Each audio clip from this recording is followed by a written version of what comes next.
Pour agrémenter vos moments de détente, rien de mieux qu'un bon livre. Voici la chronique littéraire du samedi avec Amélie Boivin-Hanfield. Voici les 3 romans que je vous présente cette semaine dans cette chronique littéraire. Alors, je vais commencer avec Remède pour la fin de Denis Y. Béchard. Alors, l'auteur nous raconte sa vie dans une famille bien particulière. Il est le fils d'une Américaine et d'un Québécois. Denis ne connaît pas la famille de son père André Béchard qui a coupé tous les ponts avec sa famille. Alors, la famille de son père ne savent pas qu'il a 3 enfants. Alors, Denis a un frère et une sœur. Et son père est un homme qui est vraiment très, très mystérieux, qui parle très peu de lui, qui aime pas parler de ses histoires du passé. Il aime bien inventer des histoires à ses enfants lorsqu'il lui pose des questions. Et la mère de Denis va décider de s'enfuir avec ses enfants sans avertir son père André. Et Denis va rester sans contact avec son père pendant toutes ces années-là. Et il va décider de découvrir la vérité sur son père qu'il a toujours soupçonné de ne pas être blanc comme neige. Alors, il va découvrir que son père était voleur de banque. Et c'est un roman qui est vraiment très, très bien écrit, qui nous fait découvrir la vie de son père, qui est un véritable roman en soi, plein de rebondissements.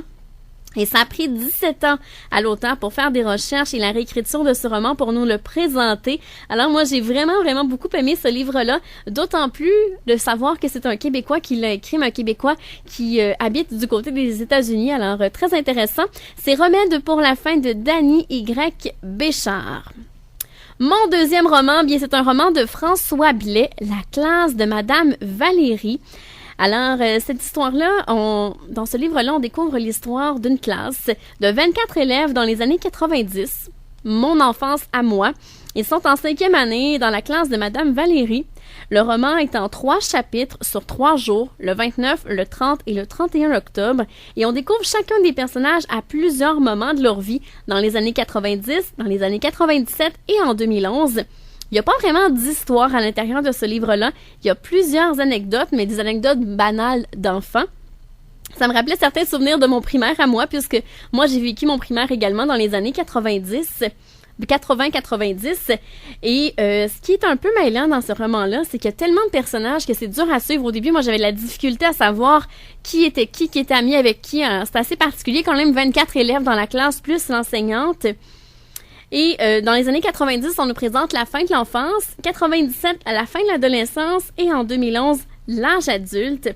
On découvre si les aspirations d'enfance des enfants se sont réalisées. Alors, c'est quand même intéressant, mais je dois vous avouer que c'est pas mon roman que j'ai préféré. J'ai trouvé ça quand même assez laborieux à lire puisque c'était assez compliqué de suivre 24 élèves. Je termine avec un roman que j'ai vraiment beaucoup aimé, un roman jeunesse. Alors, ça s'appelle Le baiser du lion de Elisabeth Turgeon. C'est l'histoire de Gabriel, un ado de Montréal qui a perdu le goût de vivre après l'accident de voiture qui lui a volé son grand frère ainsi que ses 3 amis. Alors, son grand-père Charles Vaillancourt et son grand-oncle Jean Tremblay vont quitter le Québec pour aller pendant plusieurs mois en Tanzanie pour aller faire des découvertes parce que Charles est paléontologue. Et la famille va se trouver sans nouvelles pendant plusieurs mois des 2 hommes. Alors Gabriel, alias Gab, et sa grand-mère Jo vont décider de s'envoler pour l'Afrique pour tenter de retrouver les 2 hommes.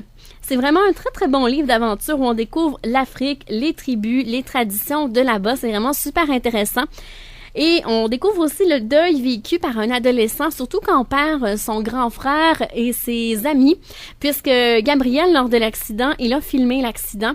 Et pendant plusieurs semaines, voire plusieurs mois, il va regarder encore ce vidéo-là tragique où il voit l'accident survenir et perdre ses amis qu'il aime tant, ainsi que son grand frère. Ce qui est intéressant aussi, ce qui est beau là-dedans, c'est de voir la complicité entre la grand-mère et son petit-fils qui font enquête du côté de la Tanzanie. Alors, un très, très beau roman pour adolescents, mais la grande enfant que je suis a vraiment adoré Le baiser du lion de Elisabeth Turgeon. On écoute en musique Ben Susan, Les Amoureux.